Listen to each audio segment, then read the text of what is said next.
ચર્ચાપત્રના માળખાની વાત કરીએ તો સૌ પ્રથમ યાદ રાખવાનું કે ચર્ચાપત્ર મુખ્યત્વે બે ભાગમાં વહેંચાયેલું હોય. એટલે કેટલા ભાગની અંદર? બે ભાગમાં. પહેલો ભાગ તંત્રીશ્રીને વિનંતી પત્ર. એટલે આપણે કોઈ સમાચારની અંદર જે તંત્રીને તમે પત્ર લખો છો એટલે એને કયો પત્ર લખવાનો? વિનંતી પત્ર. અને નંબર 2 ની અંદર બીજો ભાગ મુખ્ય ચર્ચા પત્ર શીર્ષક સાથે કે તમે જે ચર્ચા કરવા માંગો છો પેપરની અંદર આપવા માંગો છો તો એ જે મુખ્ય ચર્ચા પત્ર એ આપવાનો છે જે પેપરમાં આવશે તો એ લોકો વાંચશે. બરાબર. અને પહેલી જે વિનંતી શાના માટે છે?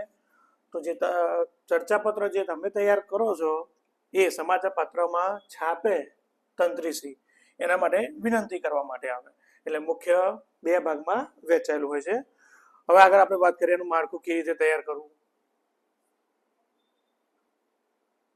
તો ચર્ચા પત્રની અંદર જે ડાબી બાજુ હોય તો ડાબી બાજુ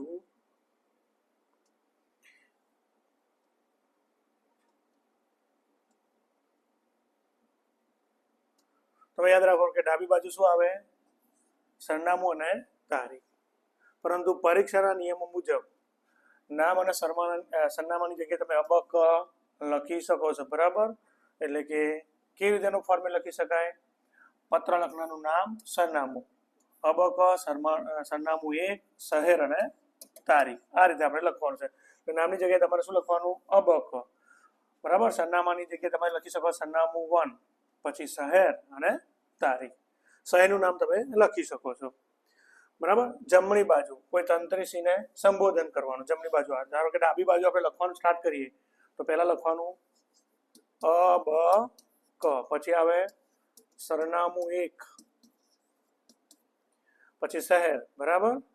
શહેરમાં તમે કોઈ પણ શહેર લખી શકો. ધારો કે અમદાવાદ તો અમદાવાદ લખી શકાય. તો તમારે શહેર ના લખવાનું હોય તો તથા દ પણ લખી શકો. અને ત્યાર પછી તારીખ, તમે તારીખ પણ લખી શકો છો. આ રીતે યાદ રાખવાનું. બરાબર. અલ્પ વિરામ, પૂર્ણ વિરામના તારીખ ફોર્મેટ. તો આ રીતે તમે સ્ટાર્ટ કરી શકો. કઈ બાજુ? ડાબી બાજુ. જમણી બાજુ જે તંત્રીશ્રીને શું કરવાનું છે? આપણે સંબોધન કરવાનું છે. શું કરવાનું? સંબોધન. તો એમાં પ્રતિ તંત્રીશ્રી, દૈનિક સમાચાર પત્ર જે આપ્યું તમને કદાચ દૈનિક સમાચાર પત્રનું નામ પણ આપેલું તો એના માટે લખવાનું તો એના માટે પણ આપણે લખવાનું. દાખલા તરીકે તથા 10 દૈનિક અને પછી શહેરનું નામ એ રીતે લખવાનું છે. એટલે આ રીતે લખી શકો. પ્રતિ તંત્રીશ્રી XYZ દૈનિક સમાચાર પત્ર અને તમારા નીચે અહીંયા આગળ શહેરનું નામ તમે કોઈ પણ લખી શકો. બરાબર. અને ત્યાર પછી ત્રીજા ટોપિક પર આવે વિષય. તો વિષયને ચર્ચા પત્રને આપણા લોકપ્રિય દૈનિક પત્રમાં પ્રકાશિત કરવા બાબતે આટલો ટોપિક લખવાનો વિષયની અંદર. અને ત્યારબાદ વિનંતી ફોર્મેટ આપણે સ્ટાર્ટ કરીએ તો તંત્રીશ્રીને જ્યારે સંબોધન કરો ત્યારે તેથી સ્ટાર્ટ કરવાનું સપ્રેમ નમસ્કાર.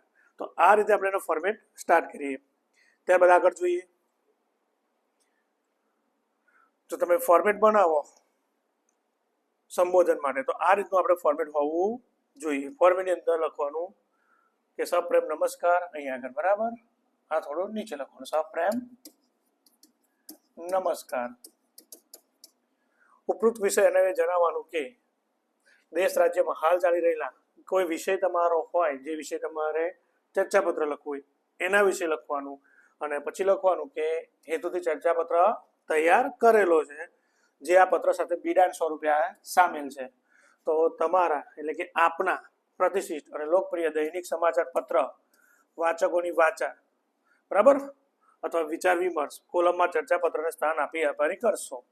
આ રીતે તમારે ટોપિક લખવાનો. આભાર સર, આપણો વિશ્વાસુ અબક, એ તમારું નામ જે ઉપર લખી દઉં અબક, અને બિડાનમાં શું છે તો ચર્ચા પત્ર.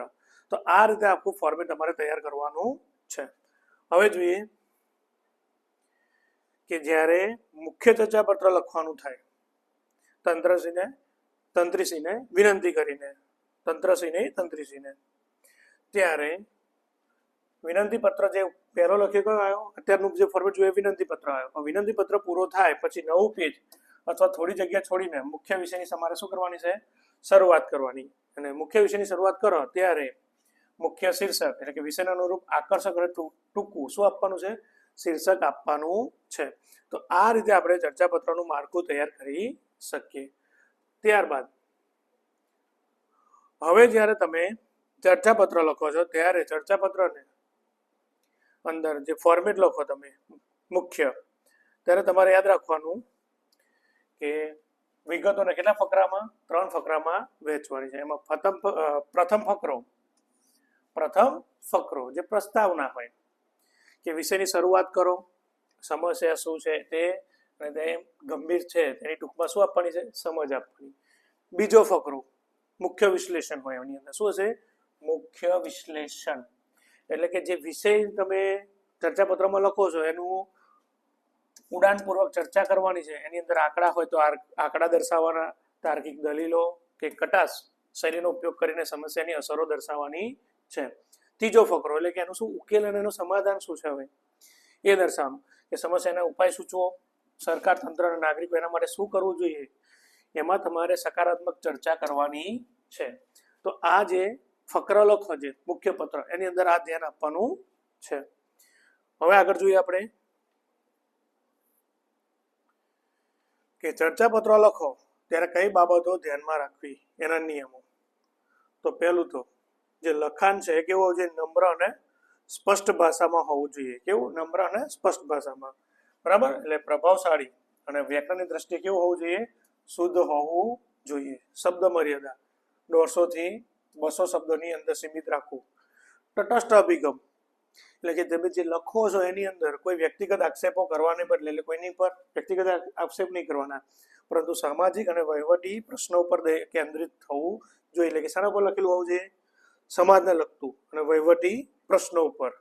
ગોપનીયતા, આ ધ્યાન આપવાનું કે જ્યારે પણ તમે ચર્ચાપત્ર લખો ત્યારે પોતાનું સાચું નામ, રોલ નંબર, સરનામું ક્યારેય લખવું નહીં, બરાબર. અબકરનો તમે ઉપયોગ કરી શકો છો, અથવા તમને પ્રશ્નની અંદર આપેલું હોય તો એ નામ આપણે દર્શાવી શકીએ.